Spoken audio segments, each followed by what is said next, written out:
2024 July 1 മുതൽ pension പരിഷ്കരണം നടപ്പിലാക്കണമെന്നും 191 മാസത്തെ ക്ഷാമബത്ത കുടിശ്ശിക ഉടൻ അനുവദിക്കണമെന്നും Kerala state service pensioners association Ottapalam നിയോജക മണ്ഡലം സമ്മേളനം ആവശ്യപ്പെട്ടു.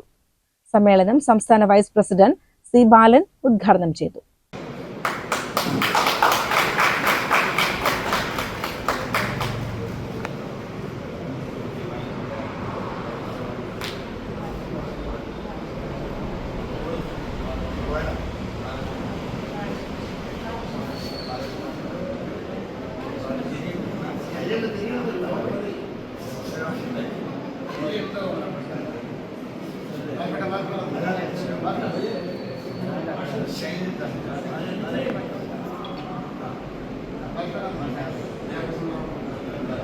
എന്തായാലും ഈ നല്ല സദസ്സ് തീർച്ചയായും ഇത്ര വലിയൊരു സദസ്സ് ഉണ്ടാകുന്നത് പേടി കൊണ്ടാണ്, ഭയം കൊണ്ടാണ്. എന്താ ഭയം? ഈ പെൻഷൻ കിട്ടിക്കൊണ്ടിരിക്കുന്ന പെൻഷൻ തുക അതും ഈ ഇടതുപക്ഷ ജനാധിപത്യ മുന്നണി സർക്കാർ വെട്ടിക്കുറയ്ക്കുമോ എന്നുള്ള ഭയമാണ് SSP എന്നുള്ള ഈ മഹാപ്രസ്ഥാനത്തിന്റെ വളർച്ച എന്ന് പറയാൻ ആഗ്രഹിക്കുക. നമ്മളൊക്കെ ഉപയോഗിക്കുന്നത് ധൈര്യത്തിലാണ്, അല്ലേ? ഒരു ധൈര്യമാണ്. എന്താ ധൈര്യം? 1-ാം തീയതി ആയിക്കഴിഞ്ഞാൽ ട്രഷറിയിൽ പെൻഷൻ തുകയെത്തും. ആ പെൻഷൻ തുകയെത്തുന്നുള്ള ധൈര്യമാണ് നമുക്ക് ഇവിടെ ഇരിക്കാൻ ഒരു സാഹചര്യം ഉണ്ടാകുന്ന ധൈര്യമാണ്. അത് നിലച്ചു പോയാലുള്ള അവസ്ഥ നമ്മളൊന്ന് ആലോചിച്ചു.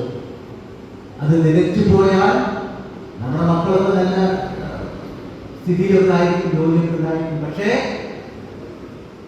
ആ മക്കളോട് കൈ നീട്ടി എനിക്കൊരു 500 രൂപ കാണാൻ മോനെ, അല്ലെങ്കിൽ 1000 രൂപ കാണാൻ മോനെ, ഞാൻ കടമ്പഴപ്പെടുത്ത് പോയി എന്തെങ്കിലും എനിക്കൊരു സാരി വാങ്ങട്ടെ അല്ലെങ്കിൽ ഷർട്ട് വാങ്ങട്ടെ എന്ന് ചോദിക്കേണ്ട ഗതികേട് വന്നാലുള്ള അവസ്ഥ നമ്മൾ ആലോചിച്ചു.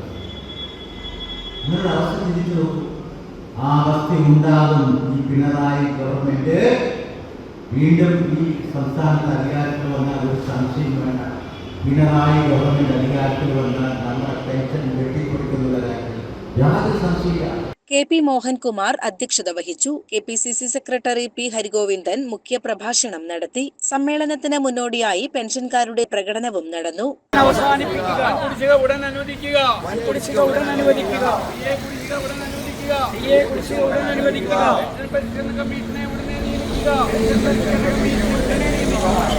പെൻഷൻ പരിഷ്കരണം ജൂലൈ മുതൽ നടപ്പിലാക്കുക.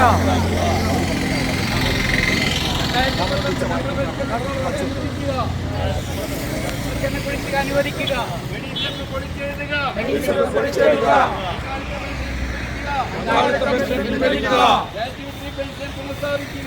സമ്മേളനത്തിൽ KP മോഹൻകുമാറിനെ പ്രസിഡന്റായും VD മണികണ്ഠനെ സെക്രട്ടറിയായും രാമചന്ദ്രൻ KVയെ ട്രഷററായും തിരഞ്ഞെടുത്തു. വനിതാ ഫോറം പ്രസിഡന്റായി A ജ്ഞാനാംബികയെയും സെക്രട്ടറിയായി S മായയെയും തിരഞ്ഞെടുത്തു. CCN കടമ്പഴിപ്പുറം.